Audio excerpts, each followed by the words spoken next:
بكرة وأصيلا لا إله إلا الله وحده وصدق وعده ونصر عبده وأعز جنده وهزم الأحزاب وحده لا إله إلا الله والله أكبر الله أكبر ولله الحمد.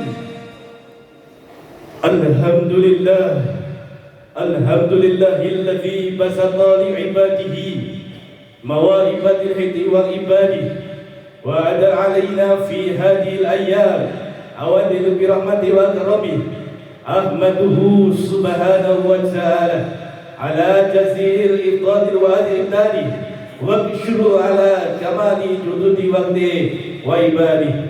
أشهد أن لا إله إلا الله وحده لا شريك له وأشهد أن سيدنا محمدا عبده ورسوله. اللهم صل وسلم وبارك على سيدنا محمد وعلى آل سيدنا محمد. اللهم صل وسلم وبارك على سيدنا محمد الفاتح لما أغلق والخاتم لما سبق نصر الحق بالحق والهادي إلى صراطك المستقيم صلى الله عليه وعلى آله وأصحابه ومقدار العظيم. أما بعد فيا أيها الناس أوصيكم ونفسي بتقوى الله فقد فاز المتقون. أوصيكم ونفسي بتقوى الله فقد فاز المتقون. قال الله تعالى أعوذ بالله من الشيطان الرجيم إنا أعطيناك الكوثر فصل لربك وانحر. Sadaqallahul azim. Hadirin jamaah salat Id yang dimuliakan oleh Allah, puja dan puji syukur Allah Subhanahu wa taala. Alhamdulillah kita di pagi hari ini keluarga besar jamaah Masjid Al-Muhajirin bisa melakukan ibadah salat Id secara bersama-sama. Salawat bertasalan kami haturkan kepada junjungan kita Nabiullah Nabi Agung Nabi besar Muhammad Rasulullah Sallallahu Alaihi Wasallam beserta sahabat-sahabatnya, tabi'in dan keluarga beliau ila akhir. Hadirin jamaah salat Id yang dimuliakan oleh Allah, mudah-mudahan pagi hari ini semua yang ikut melakukan ibadah salat Id bersama-sama, mudah-mudahan Allah menjaga keimanan kita, menjaga ketakwaan kita, menjaga istri kita, menjaga anak-anak kita dari dosa-dosa yang ada di sekeliling kita, dan mudah-mudahan Allah menjaga kita. Dan mudah-mudahan kita semuanya dijauhkan dari musibah, dijauhkan dari bencana, dijauhkan dari bala. Amin amin ya rabbal alamin. Hadirin jamaah salat Id yang dimuliakan oleh Allah, alhamdulillah pada pagi hari ini yang sangat berbahagia kita dapat bersama-sama berkumpul di masjid ini, Masjid Al-Muhajirin, sembari mengucapkan takbir, tahmid dan tahlil kepada Allah Subhanahu wa taala. Hadirin jamaah salat Id yang dimuliakan oleh Allah, saat ini adalah yaitu momen yang sangat tepat, momen yang sangat penting untuk merenungkan kembali, yaitu sebuah perjuangan Nabi Ibrahim alaihissalam yang kemudian dengan keikhlasannya Nabi Ibrahim untuk mengorbankan, untuk menyembelih anaknya dengan merupakan atau putranya sendiri yang paling dicintai, yang notabene dengan yang telah ditunggu-tunggu kelahirannya yang sejak lama, yaitu sebuah bukti dan ketakwaan, kepasrahan, yaitu dari Nabi Ibrahim kepada Allah Subhanahu wa taala. Itulah sesungguhnya hakikat dari makna berkurban, yakni sebuah keikhlasan, kerelaan kepada Allah Subhanahu wa taala. Hadirin jamaah salat Id yang dimuliakan oleh Allah, kurban yaitu berasal dari sebuah tekad dan keberanian untuk meninggalkan atau menyembelih nafsu duniawi kita, nafsu yang ada di dalam jasad kita, nafsu yang ada di dalam jisim kita, yaitu jasmani kita, dalam rangka menghambakan diri kita secara total kepada Allah Subhanahu wa taala. Oleh karena itu, kecintaan kita terhadap dunia harus disembelih, harus dikurbankan agar kita semakin mendekatkan diri kepada Allah Subhanahu wa taala.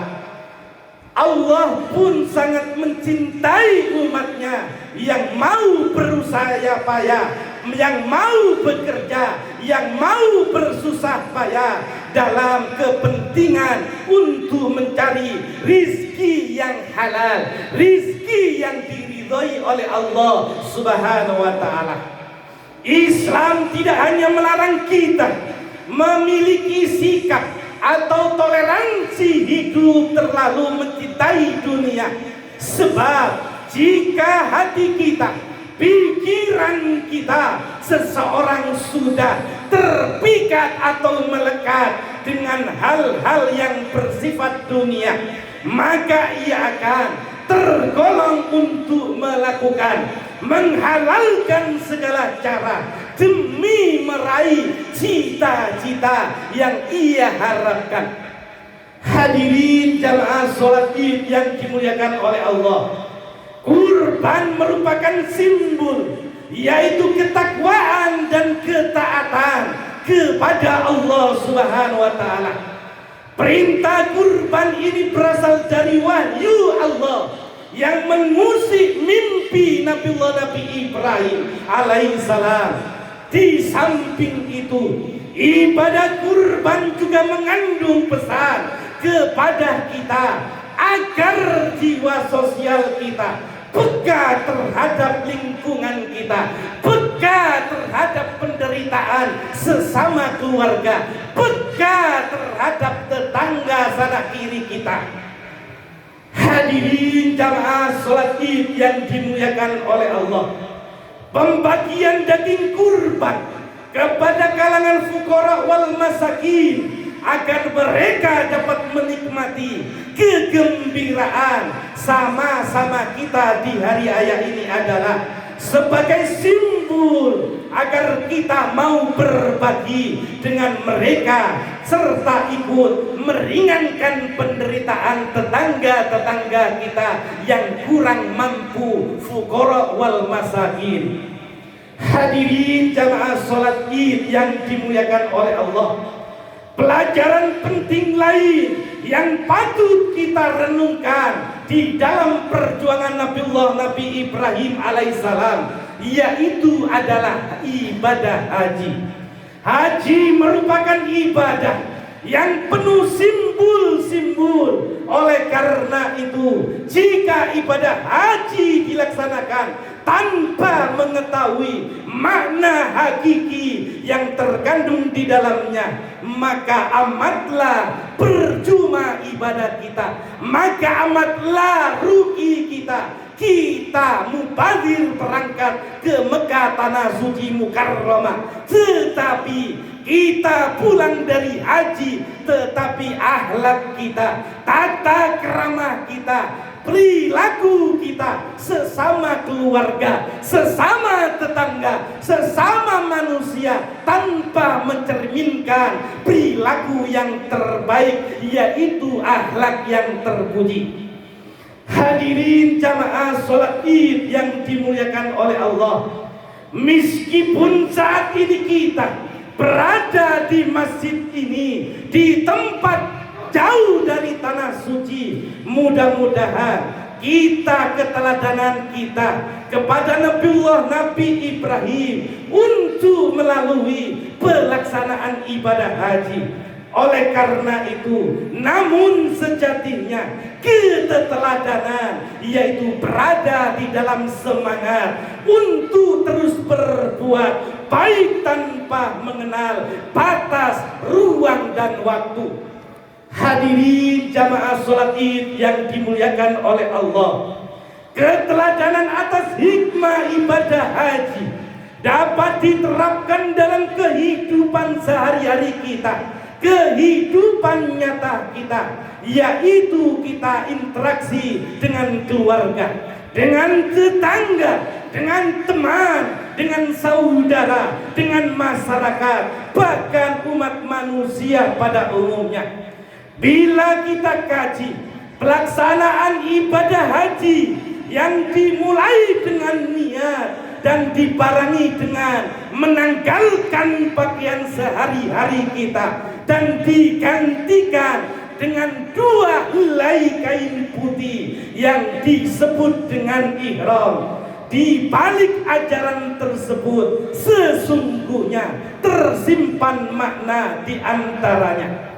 Yang pertama adalah pakaian yang selama ini kita pakai sehari-hari sangatlah identik dengan derajat, dengan status manusia yang kita sombongkan. Oleh karena itu, ketika seseorang muslim telah bertekad untuk beribadah haji, untuk menghadap kepada Allah Subhanahu wa taala, maka ia harus segera menanggalkan pakaian yang berupa derajat, pakaian yang berupa sosial di antara manusia, yaitu tetangga dan masyarakat kita. Hadirin jamaah sholat Id yang dimuliakan oleh Allah, yang kedua adalah, yang dimaksud pakaian adalah tidak hanya yang kita pakai saat ini, namun juga semua identitas profesi kita yang menyelimuti, yaitu diri manusia. Maka daripada itu, identitas dan profesi kita hendaklah segera kita lepas untuk menghadap Allah Subhanahu wa taala. Karena Allah Ta'ala tidak pernah membedakan antara pejabat dan rakyat, antara pengusaha dan hamba, antara pembantu dan majikan, antara petani dan pedagang, dan lain sebagainya. Hanya takwalah yang di sisi Allah Subhanahu wa taala. Hadirin jamaah sholat Id yang dimuliakan oleh Allah, pakaian ihram mengingatkan manusia kondisi ketidakberdayaan di hadapan Allah. Karena nanti ketika manusia berpulang kepada Allah, inna lillahi wa inna ilaihi rajiun, manusia hanya membawa seutas kain putih, yaitu yang ada di badan kita, bukan di bawah harta kita, cuma kain putih dan amal perbuatan kita semasa hidup di dunia. Hadirin jamaah sholat Id yang dimuliakan oleh Allah, adapun tawaf mengelilingi Ka'bah 7 putaran adalah simbol kedakwaan kita dengan Allah Subhanahu wa taala. Tawaf mengisyaratkan, menginstruksikan, yaitu sebuah kondisi peleparan jiwa manusia untuk menyatu dengan Baitullah, seolah kedirian manusia hilang ditelan dengan kebesarannya, yaitu tawaf, yang diartikan hilangnya diri manusia karena terhanyut dalam pusaran energi ilahi. Tawaf adalah simbol hablum minallah yang hakiki, simbol antara Allah dengan manusia. Mudah-mudahan kita bisa menjaga sholat kita, bisa menjaga ibadah kita, bisa menjaga puasa kita, dan bisa menjaga sholat 5 waktu kita antara hablum minallah. Hadirin jamaah sholat id yang dimuliakan oleh Allah. Kemudian yaitu sa'i, lari-lari kecil antara Safa dan Marwah. Kita memahami yaitu sebagai sejarah ketika Siti Hajar bersama putranya Nabiullah Nabi Ismail ditinggalkannya oleh Nabiullah Nabi Ibrahim di tengah-tengah padang maksar yang tandus, tanpa ada pepohonan, tanpa ada air. Ia harus berjuang mempertahankan hidup dengan mencari air dari Safa ke Marwah, yang kemudian dengan syarat, dengan perjuangan, usaha dan ikhtiar. Demikianlah kodrat kehidupan sebagai seorang manusia. Hidup ini adalah hakikatnya suci, dan tugas manusia adalah menjaga kesucian itu yang sesuai dengan makna harfiah kata Safa itu sendiri. Hadirin jamaah sholat id yang dimuliakan oleh Allah, Safa itu sendiri berarti kemurnian dan kesucian. Maka kita harus saling menghargai dan saling memaafkan sebagai kata makna dari marwah. Marwah adalah yang berarti kemurahan, menghargai dan memaafkan kita sesama manusia. Hadirin jamaah sholat id yang dimuliakan oleh Allah. Sedangkan yang selanjutnya adalah wukuf. Di tempat ini adalah menggembleng pribadi kita, seseorang muslim, hingga ia mampu mengenali siapa sejatinya dirinya, siapa sejatinya dirinya, yaitu di Arafah. Arafah adalah ruang untuk muhasabah, ruang untuk introspeksi diri kita tentang siapa, dari mana, dan hendak kemana manusia entah nantinya. Oleh karena itu tempat itu dinamakan Arafah. Secara harfiah berasal dari satu kata yang dengan kata ma'rifah, yang berarti mengetahui, mengerti hakikat Allah dan mengetahui hakikat kehidupan kita di dunia ini. Hadirin jamaah sholat id yang dimuliakan oleh Allah, mudah-mudahanlah dan semoga kita yang berada di tempat ini diberi kesempatan oleh Allah untuk mengunjungi tanah suci Madinah wal Mukarramah, Mekah, Ka'batullah. Demikian juga yaitu untuk saudara-saudara kita yang mungkin hari ini yang menunaikan ibadah haji, semoga selalu diberikan kesehatan, ketabahan dan keselamatan. Amin amin ya rabbal alamin. A'udzu billahi minasyaitonir rajim. Bismillahirrahmanirrahim. Inna a'tainakal kautsar wa sholli li rabbika wanhar. Barakallah, taqabbalallahu minna wa minkum tilawatu innahu was-sami'ul alim. Bismillahirrahmanirrahim. Allahumma shalli ala Muhammad, Allahumma shalli ala Sayyidina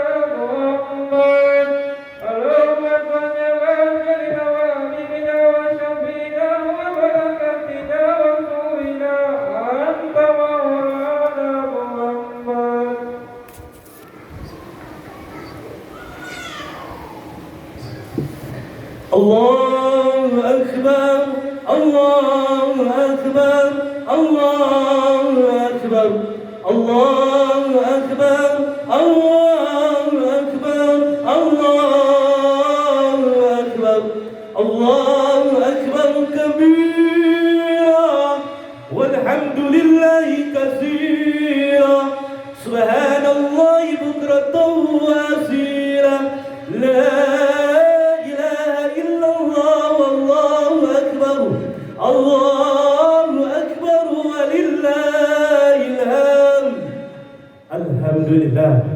الحمد لله إحساني واقصر على توفيقي.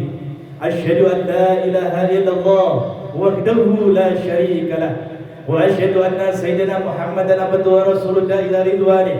اللهم صل على سيدنا محمد وعلى آل سيدنا محمد وعلى آل سيدنا محمد وصحبه وسلم تسليما كثيرا.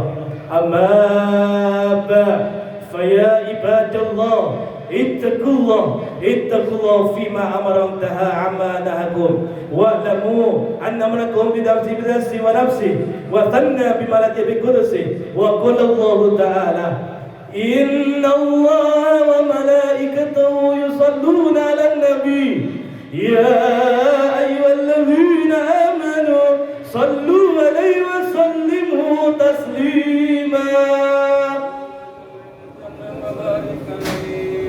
اللهم صل وسلم وبارك عليه وعلى آله. اللهم صل على سيدنا محمد وعلى آل سيدنا محمد وعلى آل عبدك ورسولك وملائكته المقربين وارض على الأمة الخلفاء والراشدين أبي بكر وعمر وعثمان وآله وأبي بكر الصحابة التابعين لهم بإحسان إلى يوم الدين وارض عليهم برحمتك يا أرحم الراحمين. اللهم اغفر للمسلمين والمسلمات والمؤمنين والمؤمنات. اللهم ربنا ظلمنا أنفسنا وإن لم تغفر لنا وترحمنا لنكونن من الخاسرين. اللهم إنا نسألك السلامة في ديننا وعافية في علمنا وعافية في رزقنا وعافية قبل الموت ورحمة بعد الموت. اللهم هون علينا في شكرة الموت والنجاة من النار والعفو عند الحساب. اللهم ادفع عنا الغلاء والوباء والفحش والمنكر واليسوف والبراء منها وما بطن من بلدنا خاصة إنك على كل شيء قدير. اللهم ربنا ظلمنا أنفسنا وإن لم تغفر لنا وترحمنا لنكونن من الخاسرين. اللهم صل وسلم وبارك على سيدنا محمد الفاتح لما أغلق والخاتم لما سبق ناصر الحق بالحق والهدي إلى صراطك المستقيم صلى الله عليه وعلى آله وأصحابه ومقدار العظيم. اللهم ربنا آتنا في الدنيا حسنة وفي الآخرة حسنة وقنا عذاب النار. سبحان ربك رب العزة عما يصفون وسلام على المرسلين والحمد لله رب العالمين. السلام عليكم ورحمة الله وبركاته.